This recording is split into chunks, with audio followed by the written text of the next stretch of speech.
सबका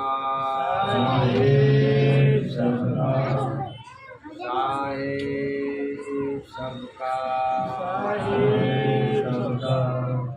सबका कौन साहेब किसका?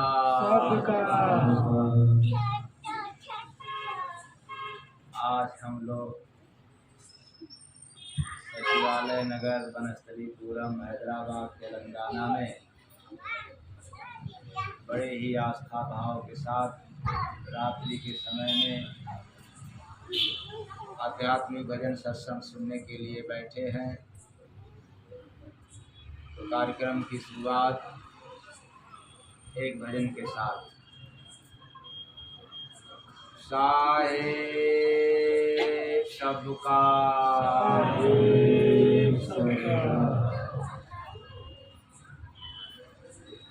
कैला हरि के भजनिया हो, भजनिया हो देह छोड़ के पड़ी।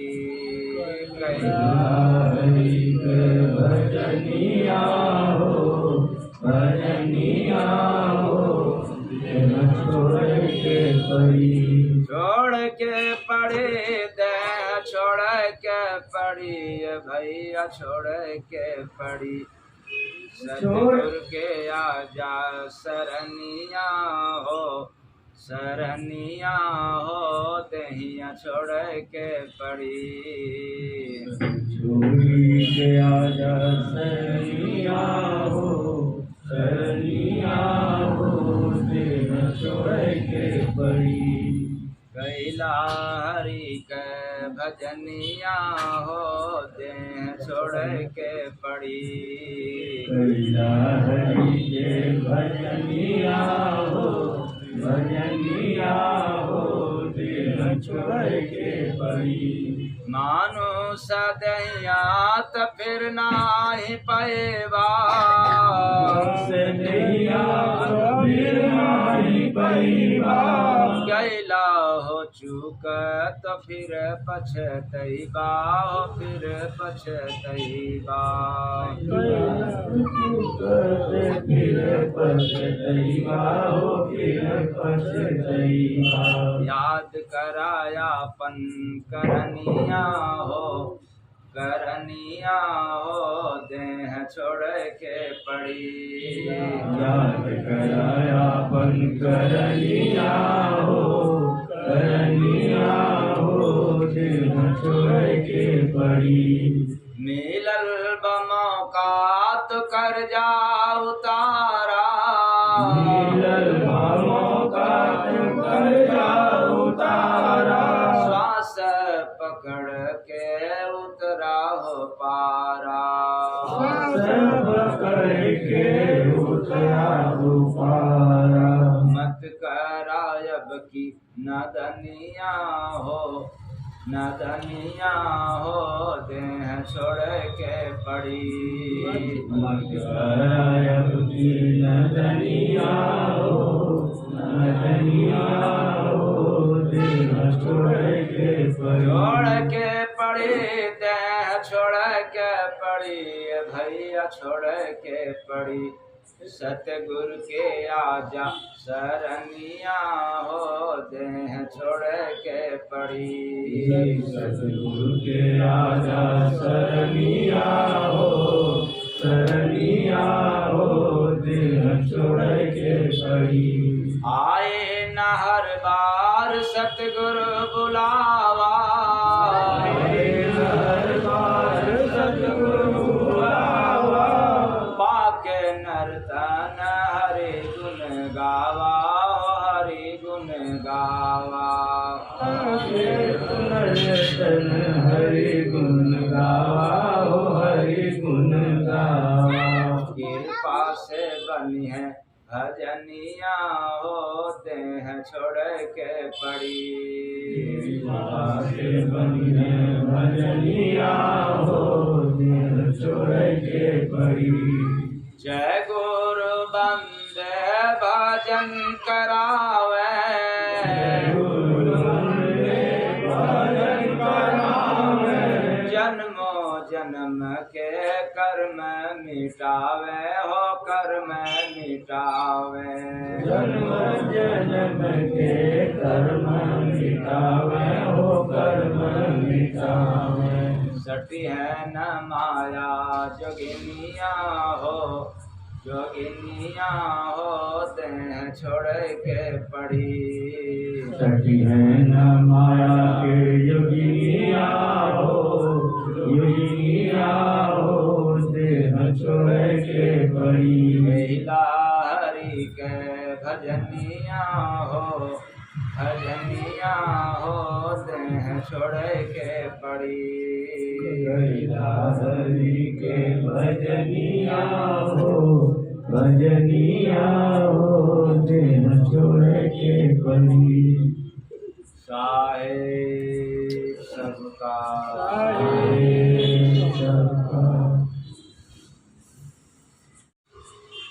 इसलिए आप लोग केवल शरीर में ही न जिए, अर्थात शरीर के लिए ही काम न करें।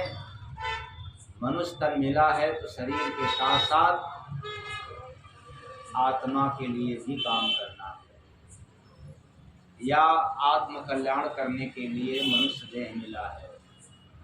तो आत्म कल्याण के लिए क्या करना पड़ेगा? कैला हरि के भजनिया हो। किस कल्याण की बात हो रही है? आत्मा के कल्याण के लिए मात्र समस्त वेदों में, पुराणों में, शास्त्रों में ये प्रमाणित है, सिर्फ हरि का भजन। और इस बात को सभी लोगों ने दर्शाया है। सिर्फ वेदों पुराणों की बात नहीं, सारे संत महात्माओं ने दर्शाया है। और स्वयं बाबा भोलेनाथ तपस्वी योगी भोले बाबा ने भी बतलाया है। क्या? युमा कहूँ मैं अनुभव अपना, असत हरि भजन जगत सब। तो शंकर के पुजारियों को क्या कहा जाए?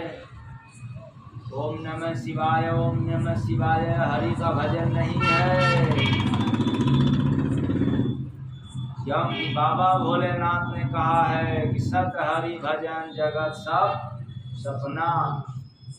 अब कोई मान बैठा कि शंकर ही भगवान है तो कैसे कल्याण होगा? कैला हरि के भजनिया हो भजनिया हो देह छोड़ के पड़ी। हरि के भजनिया हो भजनिया हो देह छोड़ के पड़ी। यह मनुष्य देह मिला है, मजबूत नाव है। यह एकमात्र ऐसा रथ है मनुष्य देह, जिस पर सवार होकर के आत्मा का परमात्मा से मिलन संभव है। और इसको छोड़ करके बाकी जितना भी तन है सब काम हो जाएगा, लेकिन परमात्मा की प्राप्ति नहीं। इसीलिए तो यह जीवन अर्थात मानव जीवन को महान कहा गया है। तो महान कहने का तात्पर्य यह नहीं है कि धनवान हो गया तो महान हो गया, ज्ञानवान हो गया तो महान हो गया, गुणवान हो गया तो महान हो गया। नहीं, कोई समझता ये पहलवान हो गया तो बड़ा महान हो गया। महान होने का तात्पर्य ये वान से नहीं है।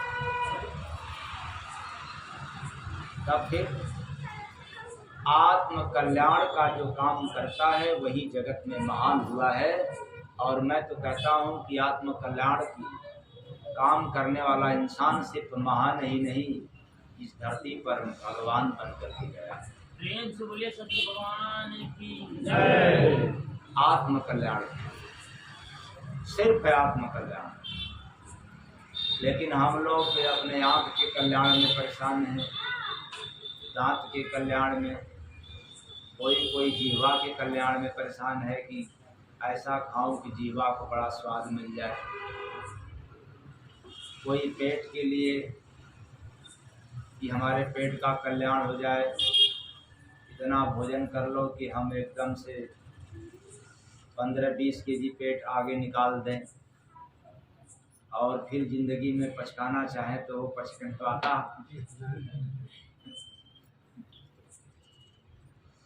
तो कहिला हरि के भजनिया हो, भजनिया हो देह छोड़ के पड़ी। हरि के भजनिया हो, भजनिया हो देह छोड़ के पड़ी। यह शरीर एक मिट्टी का बना हुआ बर्तन है, पंच भौतिक, ये प्राकृतिक देह है, इसलिए तो इसको नश्वर कहा जाता है। नाश इसका होता है, आत्मा का नाश नहीं होता। इसलिए तो आत्मा को अजर अमर अविनाशी कहा गया। मिट्टी के घड़े पर सूर्य चमकता है, ऐसा सभी लोग जानते हैं। तो फिर होता क्या है, जैसे ही मिट्टी के घड़े के नष्ट होने पर सूर्य नष्ट नहीं होता, घड़ा फूट जाता है, लेकिन सूरज टूटने फूटने वाला नहीं होता। उसी प्रकार ये आत्मा शरीर को प्रकाश देती है। ये जो सभी के भीतर आत्मा है, ये पूरे शरीर को प्रकाश देती है। इसीलिए तो आत्मा प्रकाशवान है। अगर आपको प्रकाश दिख गया अपने भीतर, तो फिर भगवान को खोजना नहीं है। आप अंधे नहीं हो, आप देख रहे हो। यदि आप प्रकाश को नहीं देख रहे हो, मतलब स्वयं को नहीं देख पा रहे हो, तो फिर आप घूमते रहो, दौड़ते रहो, कोई मतलब नहीं है। तो आत्मा शरीर को प्रकाश देती है, और शरीर के मरने पर आत्मा का भी नाश कभी होता नहीं है, क्योंकि आत्मा नष्ट होता ही नहीं। उसका प्रकाश जहाँ रहता है वो प्रकाश युक्त रहता है। तो आत्मा का ठहराव कहाँ है? देह में, दोनों आँखों के भाव के मध्य में, जिसको कहते हैं आज्ञा चक्र, त्रिपुटी, दिव्य दृष्टि, हरि द्वार, हरि का द्वार, यही है हरि का द्वार। इसी से आप दीदार कर सकते हैं। इसी को कहते हैं अशोक बंद, यानी इसमें ध्यान लगाने वालों को अशोक, जहाँ शोक न हो उसे क्या कहते हैं? अशोक। यहाँ पहुँचने के बाद कोई शोक नहीं रहता, क्योंकि यहाँ पहुँचने के बाद संसार का भान भी नहीं रहता। शून्य में हो जाते हैं, निर्विचार हो जाते हैं। और यह कोई साधु ही करवा सकता है। ये केवल सुन लेने से, जान लेने से कभी नहीं उतर सकता है घटना, क्योंकि इसके मर्मज्ञ, इसके अनुभवी कोई संत महापुरुष होते हैं। तो यहाँ आने के बाद देह छूट जाता है, संसार छूट जाता है, समाज छूट जाता है। जब जब यहाँ आओगे छूटने की आदत बन जाती है, और इतना आदत बन जाए कि जब देह छोड़ना हो तो इसको कोई कष्ट न पड़े, आदत पड़ जाए। ये भजन से ही होता है। भजन मौत सिखाती है प्रतिदिन। इसलिए मैंने कहा कि कैला हरि के भजनिया हो, भजनिया हो देह छोड़ के पड़ी। हरि के भजनिया हो, भजनिया हो देह छोड़ के पड़ी। तो यह घटना घटेगा किसी साधु पुरुष के पास, किसी तत्वदर्शी महात्मा के पास। साधु कहने का तात्पर्य तत्वदर्शी, जो तत्व को जानता हो। राम नहीं, राम के तत्व को जानता हो। कृष्ण नहीं, कृष्ण के तत्व को जानता हो। वेद नहीं, वेद के सार को जानता हो। वेद वेदांत तो बहुत लोग सुनाते हैं, लेकिन सार नहीं बतलाते, कोई मतलब नहीं। वैसे जैसे साधु गया तो क्या हुआ? माला पहनी चार, साधु हुआ तो क्या हुआ? माला पहनी चार, बाहर भैंस बनाइया, अब भीतर भरी भंगार। भीतर कचरा भरा हुआ है, काम क्रोध लोभ राग द्वेष ईर्ष्या चुगली कपट अहंकार जाति मजहब संप्रदाय ढोंग आडंबर रीत तथा प्रचलन, ये सब जिसके अंदर भरा पड़ा है, ऐसे इंसान से या ऐसे साधु से आत्मा का कल्याण होने वाला नहीं है। इसलिए कर लो क्या? कैला हरि के भजनिया हो देह छोड़ के पड़ी। कैला हरि के भजनिया हो छोड़ के पड़ी। छोड़ के पड़ी देह छोड़ के पड़ी भैया छोड़ के पड़ी। सतगुरु के आजा शरणिया हो देह छोड़ के पड़ी। सतगुरु के आजा शरणिया हो देह छोड़ के पड़ी। घड़ा में देखा मिले मसीहा, अब भेद दिए वह तीज रे। घड़ा कौन? शरीर रूपी घड़ा में। मसीहा कौन? जो संतों में शिरोमणि होते हैं, जो संतों में श्रेष्ठ होते हैं, उच्च क्वालिटी के होते हैं, तत्वदर्शी होते हैं। फिर से याद कर लें, राम के विषय में बतलाने वाला महात्मा हो सकता है लेकिन तत्वदर्शी नहीं हो सकता।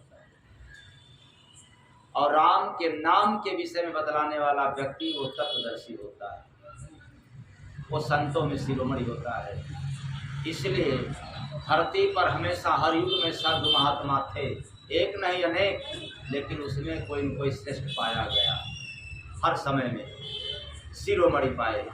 इसलिए शरीर रूपी घड़े में जब किसी सत सद्गुरु का दर्शन होता है तब भेद तीनों का मिल जाता है। तीज माने तीन का, वह तीन कौन है? त्रिगुण।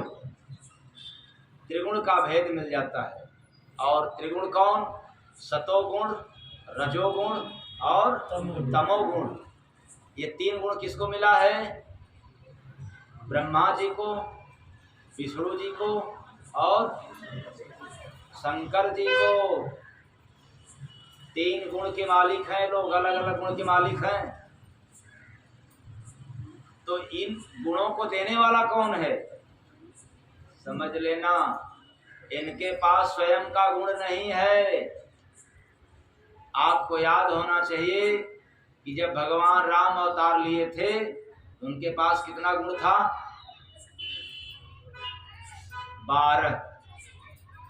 और जब भगवान कृष्ण आए थे उनके पास कितना? तो फिर इसका मतलब कि भगवान के पास सिर्फ 12 कला है क्या? जाओ फिर में खोजते रह जाओ।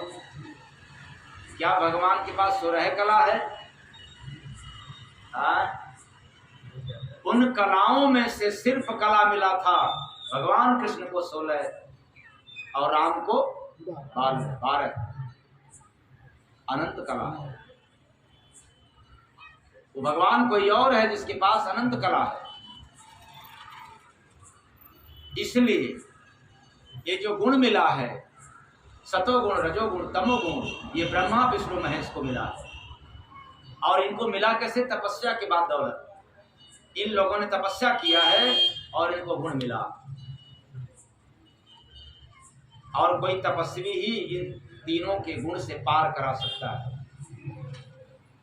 और जब 3 गुण से पार होंगे तब जाकर के ब्रह्म के देश पहुंचेंगे। ब्रह्मलोक, ब्रह्मालोक नहीं, ब्रह्मा विष्णु महेश से ऊपर है ब्रह्मलोक, और उसके ऊपर है पार ब्रह्म, उसके भी ऊपर है भंवर गुफा, तब जाकर के सत्यलोक है, अमरलोक है।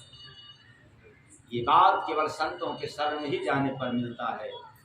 लिखा तो है वेदों में, पुराणों में, शास्त्रों में, हम लोग पढ़ लेंगे लेकिन उसका राज जानने वाले नहीं हैं। इसलिए कोई शिरोमणि संत मिल जाते हैं तब वह भेद राज खोल देते हैं अपने भीतर, शरीर के भीतर, ध्यान के माध्यम से। तो घड़ा में देखा बड़ा अजूबा, भरा नया सब चीज रे, किया किसानी जाकर उसमें मिला नया था बीज रे, किया किसानी जाकर उसने मिला नया था बीज रे, किया किसानी जाकर उसने। ये बात उल्टा है, और उल्टी बात इतिहास उठा करके आप लोग देख लीजिएगा। कहीं ऐसा नहीं कि हैदराबाद में आकर के मैं आप लोगों को उल्टा सीधा बोल करके चला जाऊँ। ये प्रमाणित है कि समय समय पर उल्टी बात जनता को सुनने को मिला।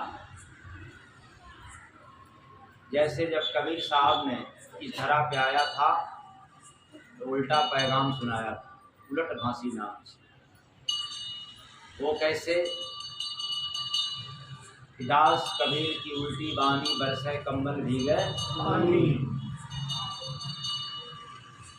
और कबीर साहब के जमाने में भी तमाम साधु महात्मा थे, लेकिन किसी को उल्टी बात मिलता ये है मानो तन,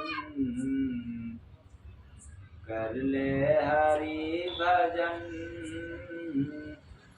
मिले है घट में जय गुरु बंदे, कर ले सास जतन रे बंदे, कर ले सास जतन रे बंदे, कर ले सास जतन। भगवान दिए हैं मानुष तन। फिर यहाँ मैं ललकार के कहता हूँ कि संसार में कोई देवी देवता ब्रह्मा विष्णु महेश सहित मनुष्य शरीर नहीं दिया है। कबहू कर करुणा नर देही। अगर यह मनुष्य तन कोई देने वाला है तो संसार में परमात्मा है, और वो परमात्मा इन सबसे परे है। और परे परमात्मा के विषय में जानना हो तब कहाँ जाना पड़ेगा? सतगुरु के आजा सरनिया हो, सरनिया हो देह छोड़ के पड़ी। आजा सरनिया हो, सरनिया हो देह छोड़ के पड़ी। तो सतगुरु के आजा सरनिया। तो जब संतों के शरण में जाएंगे तब क्या होगा? भजन करो गुरु नाम का, बनेगा जीवन ढाल। काल न खाई जय गुरु बंदे, कटेगा माया जाल रे बंदे, कटेगा माया जाल रे बंदे, कटेगा माया जाल। तो देह छोड़ के पड़ी। जब देह को छोड़ेगा जीव तो किसके अधिकार में जाएगा? क्योंकि संसार के अधिकार में है। और संसार किसके अधिकार में है? काल माया के अधिकार में है। और जब संत सद्गुरु के शरण में रहेंगे तब काल न खाई जय गुरु बंदे, कटेगा माया जाल रे बंदे, कटेगा माया जाल रे बंदे, कटेगा माया जाल।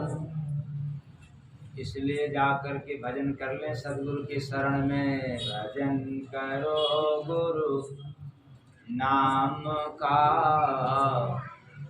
बनेगा जीवन ढाल।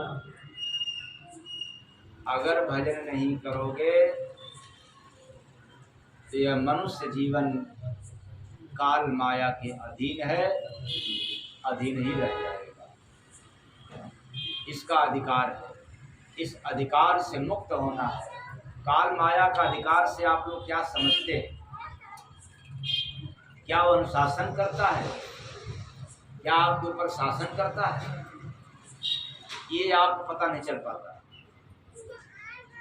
और आज से एक बात पक्का समझ लें, इस संसार में रहने वाला हर जीव काल माया के अधीन है। जितना भी काम हम लोग कर रहे हैं, संत महापुरुष के शरण में न रहने के कारण सब काल माया का काम करते हैं। तो काल माया का काम क्या है? काल माया की काम कहाँ तक है?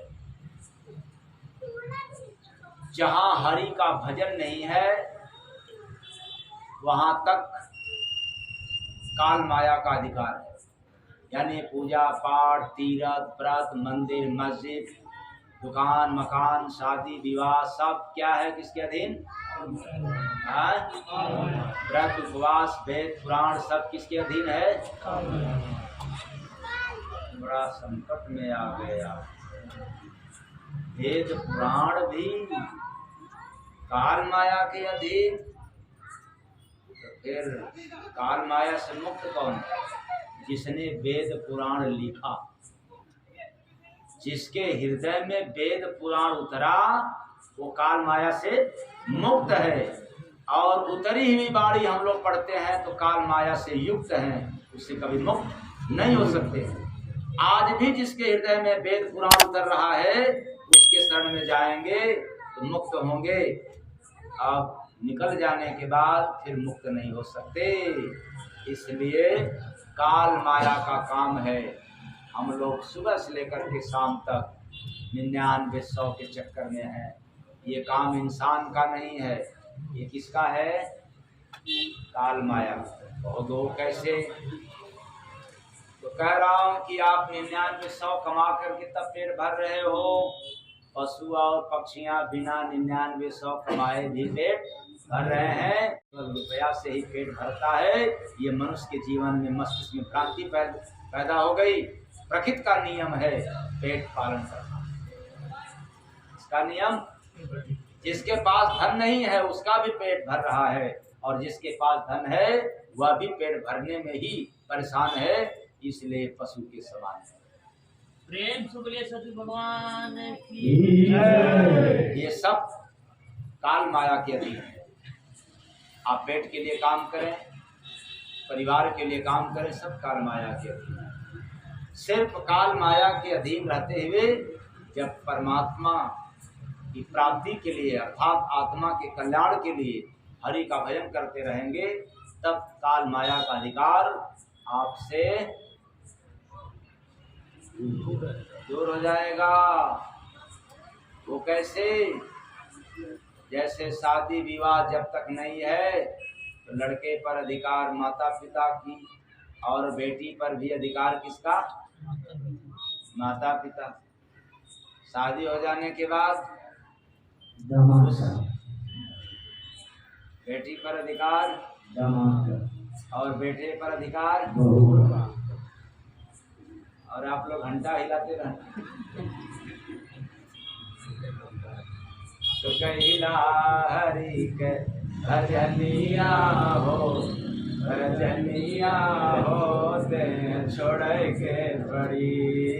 कहिला हरि के भजनिया हो, भजनिया हो ते छोड़ के पड़ी। वैसे ही संत सदगुरु के शरण में गया हुआ जीव पर अधिकार किसका हो जाता है? संत शरण में गया हुआ जीव पर अधिकार संत सदगुरु का हो जाता है। काल माया की एक भी दाल गलती नहीं है। मतलब अब संसार में रहते हुए भी ओंकार का काम कर जाता है। नहीं तो कोटिन उपाय कर लो, इससे छुटकारा होने वाला नहीं है। तो घड़ा में देखा बड़ा अजूबा, भरा नया सब चीज रे। घड़ा में देखा बड़ा अजूबा, भरा नया सब चीज रे। किया किसानी जाकर उसमें मिला नया था बीज रे। किया किसानी जाकर उसमें बीज रे। घड़ा में देखा नया खजाना, गया उसी संग पिंजरे, किया किसानी जाकर उसने, मिला नया था बीज रे। किया किसानी जाकर उसने, मिला नया बीज रे। भरा नगर में कचरा खाया, नगर में कचरा खाया, सावन मास नया सब पाया। सावन मास नया सब पाया। घड़ा में देखा छारी बरसे, गया ज्ञान बिन बीज रे, किया किसानी जाकर उसने, मिला नया था बीज रे। किया किसानी जाकर उसने, मिला नया बीज रे। किया किसानी जाकर उसने, बीच गगन में लगा रे आगी, बीच गगन में लगा रे आगी। प्यास बुझा तब भूख न लागी, प्यास बुझा तब भूख न लागी। घड़ा में देखा ऐसा दरिया, करूं तीरथ में खींच रे, किया किसानी जाकर उसने, मिला नया था बीज रे। किया किसानी जाकर उसने, मिला नया बीज रे। किया किसानी जाकर उसने, दूध का सिंधु नगर में देखा, दूध का सिंधु नगर में देखा। दिया बदल रे भाग्य का रेखा, दिया बदल रे भाग्य का रेखा। घड़ा में देखा ऐसा जेवर, दिया सुगंध जो मीज रे, किया किसानी जाकर उसने, मिला नया था बीज रे। किया किसानी जाकर उसने, मिला नया बीज रे। किया किसानी जाकर उसने, जमानगर में बर्फ का सिल्ली, जमानगर में बर्फ का सिल्ली। जय गुरु बंदे धसे न किल्ली, जय गुरु बंदे दसे न किल्ली। घड़ा में देखा मिले मसीहा, भेद दिए तब तीज रे, किया किसानी जाकर उसने, मिला नया था बीज रे। किया किसानी जाकर उसने, मिला नया था बीज रे। इसलिए कबीर साहब उस जमाने में श्रेष्ठ कहलाए। कि दरिया साहब आए तो दरिया साहब ने भी उल्टी बात सुनाया, सादो घी देत घोरा नरियाओ। ये बात उल्टी है कि घोड़ा को घी दिया जाए तो नरिया नहीं लगता है, लेकिन इसका अर्थ कुछ और है, भीतर की। और उस जमाने में भी तमाम महात्मा थे, लेकिन दरिया साहब के बराबर कोई बाणी सुनाने वाला नहीं था। अब उसके बाद तमाम महात्मा आए चले गए, लेकिन किसी से अभी उल्टी बात सुनने को मिला नहीं। और तीसरा आपको जय गुरु बंदे नाम पर आज सुनने को मिल रहा है उल्टी बात। बोले श्री गुरु भगवान की जय। वो का घड़ा में देखा बड़ा यजोबा, भरा नया सब चीज रे, किया किसानी जाकर उसने, मिला नया था बीज रे। किया किसानी जाकर उसने, मिला नया था बीज रे। किया किसानी जाकर उसने, मानव शरीर रूपी नगर के घट रूपी घड़ा में जाकर के मैंने अनुभव रूपी आंख से देखा। ध्यान से बात को समझना, वो आप कौन? अनुभव रूपी आंख से देखा, यानी चमड़े की आंख से नहीं देख सकते, अनुभव रूपी आंख से देखा। क्या देखा? अद्भुत नजारा, आश्चर्यचकित कर देने वाला। क्या? चयन रूपी चीज नया। क्योंकि हमेशा हम लोग चयन करते हैं एक नई खोज, नई तलाश, एक नया काम, नया विचार, वो हमेशा नया रहता है। और चयन रूपी चीज जब हमने नया पाया तो उसमें हुआ क्या? इसी घट रूपी घड़ा में जाकर के मैंने प्रधान कर्म रूपी किसानी का काम किया। प्रधान कर्म रूपी किसानी। तो हम लोग तो कर्म करते हैं सुबह से लेकर के शाम तक, लेकिन प्रधान कर्म नहीं करते। प्रधान कर्म कौन है? महान कर्म। महान कर्म कौन है? शुभ कर्म। शुभ कर्म कौन है? श्रेष्ठ कर्म। जैसे दिन भर में यदि हमने 10 काम किया तो 10 कार्यों में कौन श्रेष्ठ कार्य हुआ? अच्छा कार्य कौन हुआ? वही है भक्ति, भजन, सेवा, सत्संग, दान, पुण्य, परोपकार का काम। ये श्रेष्ठ कर्म है, यही प्रधान कर्म है। बाकी तो कर्म के बंधन से हम लोग बंध जाते हैं। इसलिए जब प्रधान कर्म रूपी किसानी का काम किया तब क्या? सार शब्द रूपी बीज मिला। यानी हम लोग जो बोल रहे हैं ये भी शब्द है, लेकिन ये सार नहीं है, मुख्य नहीं है। ये तो बड़ात्मक हो गया। लेकिन जैसे ही भीतर गया तो सार तत्व मिला, सार शब्द रूपी बीज मिला। मतलब मुख्य जो आवाज था, नाद था, वह मिला हमको भीतर जाने पर।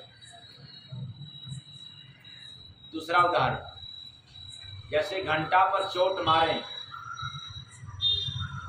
तो आदमी दूर से भी सुन रहा है उसकी आवाज, वो बड़ात्मक हो गया। लेकिन चोट देने के बाद जब बंद हो जाता है तब भी उसमें आवाज निकलता है, वो ध्वनात्मक हो गया। बिना चोट मारे आवाज दे रहा है ध्वनात्मक, और चोट मारने पर जो निकल रहा है आवाज वो है वर्णात्मक। तो भीतर सबके सार शब्द है, तत्व छिपा हुआ है, वो ध्वनि है। इसलिए बाहर ABCD का अपने अनुसार निकल रहा है खंड खंड में।